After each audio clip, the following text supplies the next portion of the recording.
नमस्कार। आज के इस वीडियो में आप सभी का स्वागत है। आज हम नीति शतकम के श्लोकों की व्याख्या के क्रम को आगे बढ़ा रहे हैं। पिछले वीडियो में हमने दुर्गुण व्यक्ति के स्वभाव और उसकी दुष्प्रवृत्तियों का अध्ययन किया है। कवि ने मानव समाज को यह संदेश दिया है कि किसी भी परिस्थिति में चाहे दुर्गुण व्यक्ति कितना भी विद्वान क्यों न हो, कभी उसकी संगति नहीं करनी चाहिए, सदैव उससे दूर रहना चाहिए। अब हम 46वें श्लोक से आज अध्ययन प्रारंभ कर रहे हैं। शशि दिवस दूसरो गलित यौवना कामिनी सरो विगत वारिजम मुखम अनक्षरम स्वाकृतेः प्रभुः धनपरायणः सतत दुर्गतः सज्जनः नृपांगणगतः खलो मनसि सप्त शल्यानि में। यहाँ कवि अपनी अंतर्व्यथा मनोवेदना को, अत्यधिक पीड़ा को उजागर करते हुए कहता है कि संसार में, प्रकृति में भी कुछ ऐसी वस्तुएं विद्यमान है जो मेरे हृदय को व्यथित करती है, और मानवीय समाज में भी, मानवों के मध्य में भी कुछ ऐसी चीज़ें उपलब्ध हैं जो मुझे सदैव दुखी करती रहती हैं, कांटों के समान मेरे हृदय में चुभती हैं। ऐसी जो वस्तुएं हैं, जैसे संसार में बहुत अच्छी लगने वाली वस्तुएं भी होती है, लेकिन साथ ही अप्रिय वस्तुओं का भी हमें सामना करना होता है। इसी का चित्रण कवि ने किया है। शशि दिवस दूसरो दिन में धूसर, मलिन हुआ, आभाहीन हुआ, कांति से रहित हुआ शशि चंद्रमा। गलित यौवना कामिनी, गलित अर्थात क्षीण, जिसका यौवन क्षीण हो चुका है, समाप्त हो रहा है, तो क्षीण यौवन वाली कामिनी स्त्री। सरो विगत वारिजम, विगत अर्थात रहित, वारिज यानी कमल, कमल से रहित सरो तालाब। मुखम अनक्षरम स्वाकृतेः, सु प्लस आकृतेः, स्वाकृतेः सुंदर आकृति वाले, अर्थात सुंदर पुरुष का अनक्षरम मुखम, अक्षर रहित मुख, विद्या रहित मुख। प्रभुः धनपरायणः, धन का लालची प्रभुः स्वामी। सतत दुर्गतः सज्जनः, निरंतर दुर्गतः आपदा में, कष्ट में पड़ा हुआ, सज्जनः सज्जन, सत्पुरुष। नृपांगणगतः खलः, राजा के आंगन में गया हुआ, पहुंचा हुआ, खलः दुर्जन व्यक्ति। मनसी में सप्त शल्यानि, ये में मेरे मनसी, मन के, हृदय के, सप्त शल्यानि, 7 कांटे हैं, अर्थात ये सातों मेरे हृदय में कांटों के समान पीड़ा उत्पन्न करते हैं, चुभन उत्पन्न करते हैं। जैसे कांटे किसी व्यक्ति के शरीर में चुभ जाने पर उसमें उसे दर्द देते हैं, पीड़ा पहुंचाते हैं, दुख उत्पन्न कर देते हैं, पीड़ा उत्पन्न कर देते हैं, ऐसे ही जो 7 वस्तुएं कवि ने गिनाई हैं प्रकृति से संबंधित, चंद्रमा सदैव रात में ही प्रकाश फैलाता है, रात में ही सुशोभित होता है, अपने पूर्ण सौंदर्य पर पूर्णिमा के दिन जैसा दिखाई देता है और रात में जैसा सुंदर दिखता है, सबको आह्लादित करता है, वैसा दिन में उसका स्वरूप, उसका रूप, उसका सौंदर्य दिखाई नहीं देता है, उसकी चमक फीकी पड़ जाती है। तो दिन में चंद्रमा किसी को अच्छा नहीं लगता, रुचिकर नहीं लगता है। ऐसे ही जो सरोवर है, जब तक उसमें कमल खिले रहते हैं, कमल युक्त है, तब तक वह अत्यधिक शोभायमान होता है, लेकिन जैसे ही उसमें कमल समाप्त हो जाते हैं, खिलना बंद हो जाते हैं, या कमल नहीं रहते हैं, तो कमल से रहित हुआ वह सरोवर भी शोभा नहीं देता है। ऐसे ही स्त्रियों में जब युवावस्था ढल जाती है, तो ऐसी स्त्रियों में भी अनेक शारीरिक विकृतियाँ, चेहरे पर झुर्रियाँ आदि आ जाती है, बालों की सफ़ेदी आदि आ जाती है, और ऐसी स्त्रियाँ भी किसी को अच्छी नहीं लगती हैं। इसी प्रकार से स्वाकृति मतलब सुंदर स्वरूप वाला, दिखने में जो बहुत सुंदर है व्यक्ति, लेकिन यदि वो अनपढ़ है, अशिक्षित है, तो ऐसा व्यक्ति भी किसी को अच्छा नहीं लगता है। ऐसी जो धन का लोभी स्वामी, लालची जो स्वामी होता है, जो केवल अपने लिए ही धन संग्रहित करता है, जनहित के लिए धन का व्यय नहीं करता है, ऐसा कंजूस जो स्वामी है, धन के प्रति बहुत अधिक आसक्ति रखने वाला जो स्वामी है, वो भी किसी को पसंद नहीं आता है। और सदैव कष्ट और विपत्तियों को भोगने वाले सत्पुरुष व्यक्ति भी किसी के को अच्छे नहीं लगता, अर्थात किसी के मन को पीड़ित करते हैं, उन्हें दुखी करते हैं। ऐसे ही राजा के आंगन में पहुंचा हुआ दुष्ट व्यक्ति भी रुचिकर नहीं होता, अच्छा नहीं लगता है, क्योंकि दुष्ट व्यक्ति का स्वभाव ही दुष्टता होता है। इसलिए वह जहाँ भी जाता है अपनी दुष्ट प्रवृत्तियों का ही प्रसार करता है, और जो उसके साथ रहते हैं उनको भी वह दुष्ट बना देता है। राजा का संरक्षण प्राप्त करके तो दुर्जन व्यक्ति और अधिक दुर्जनता का प्रसार करने में जुट जाता है, क्योंकि राजा के संरक्षण से उसे धन, इज्जत, सम्मान सब कुछ प्राप्त होता है, और उसी का वह दुरुपयोग करता है। तो ये सातों वस्तुएं कवि को अत्यधिक पीड़ा पहुंचाती है, उसके मन को अत्यधिक व्यथित करती है। यहाँ स्वाकृते में सु प्लस आकृते यण संधि हुई है। अगला श्लोक है, न कश्चित् चंड कौपानम आत्मीयो नाम बुभुजाम होतारम अपि जुह्वानम स्पृष्टो दहति पावकः। यहाँ कवि ने अग्नि से क्रोधी राजा के स्वभाव का साम्य बताया है।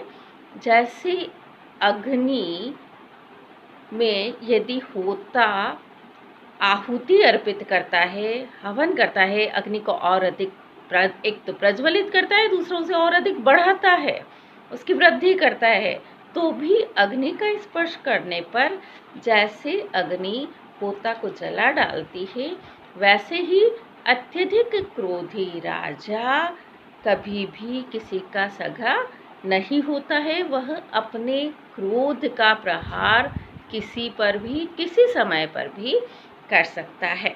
इसलिए ऐसे क्रोधित राजाओं से भी सदैव दूर रहना चाहिए।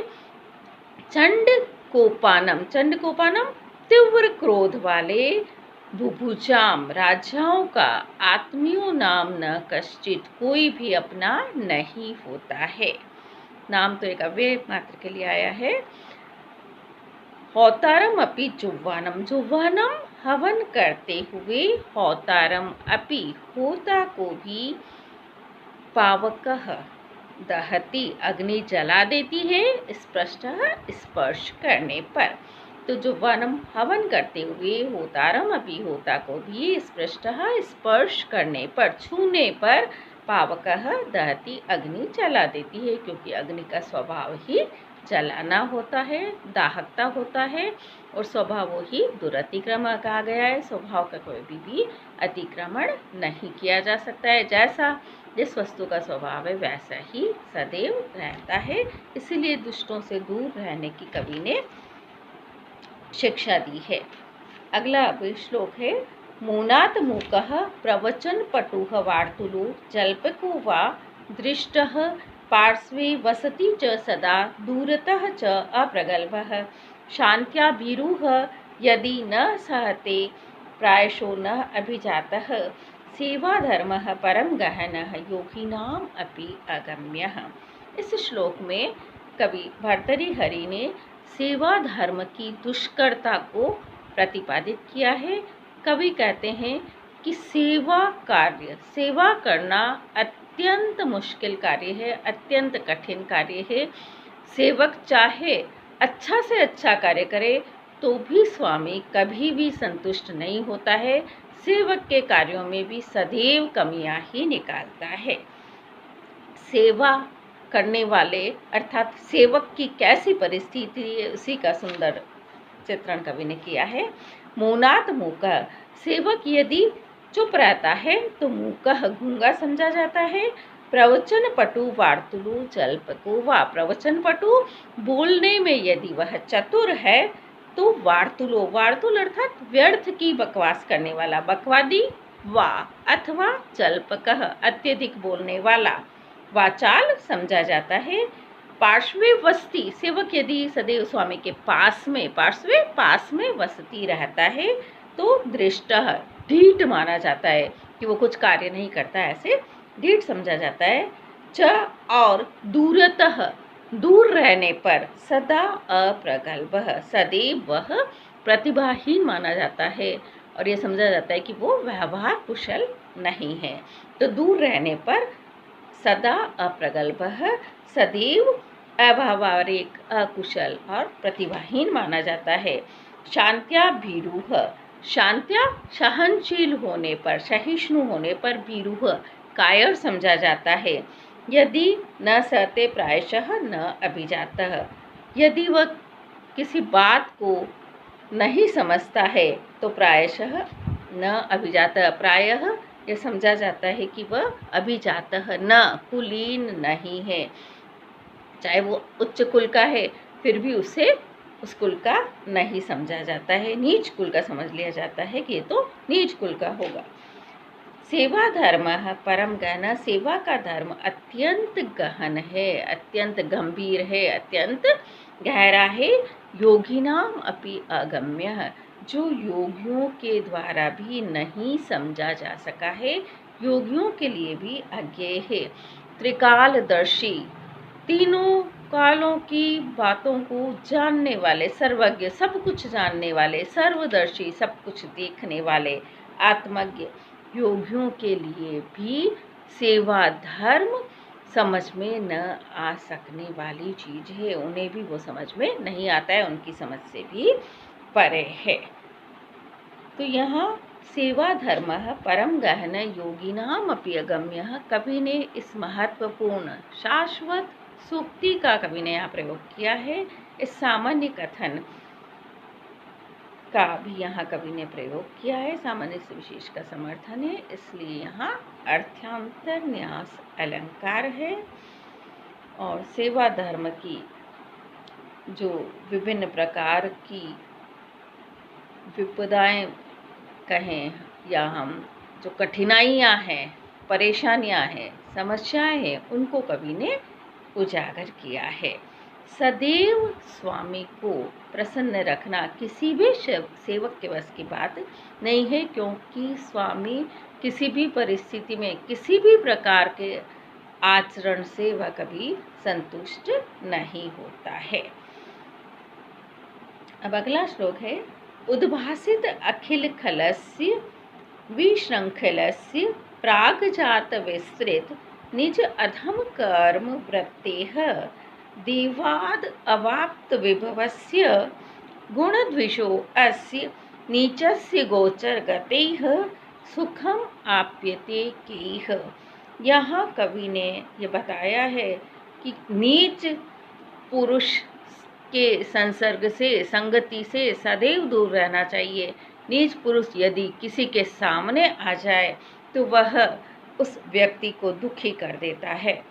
उद्भासित अखिल खलस्य, उद्भासित प्रेरित करने वाले, प्रेरणा देने वाले, अखिल खलस्य समस्त, खलस्य अर्थात दुष्ट, संपूर्ण दुष्टों को, समस्त दुष्ट व्यक्तियों को पूरे कार्यों के लिए प्रेरित करने वाले, उकसाने वाले, विशृंखलस्य, विशृंखलस्य मनमानी करने वाले, स्वेच्छाचारी, स्वेच्छाचरण करने वाले, प्रागजात विस्तृत निज अधम कर्म वृत्ते है, प्रागजात पहले किए गए, विस्तृत निज अधम कर्म, अपने अधम कर्मों से, नीच कर्मों से ही वृत्ते सदैव आचरण करने वाले, वृत्ति व्यवहार करने वाले, जो कुछ पहले उन्होंने नीच कार्य अपने जीवन में किए, उन्हीं कार्यों से वो जीवन भर उन्हीं कार्यों को करते रहते हैं।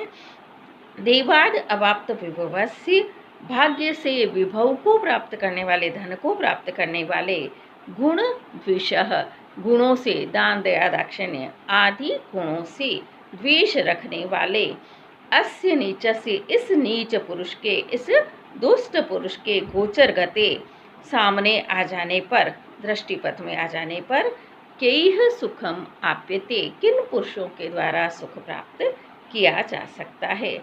अर्थात नीच पुरुष के दृष्टिपथ में आने पर कोई भी व्यक्ति सुख प्राप्त नहीं कर सकता, सुख या चैन से नहीं रह सकता, क्योंकि संगति का ही ऐसा प्रभाव होता है कि यदि व्यक्ति कुसंगति करता है तो वैसी ही प्रवृत्तियाँ उसमें भी आने लगती है, और सुसंगति करता है, सत्पुरुषों की संगति करता है तो सत्पुरुषों के समान ही गुणों का और अच्छी प्रवृत्तियों का उसमें आविर्भाव होने लगता है।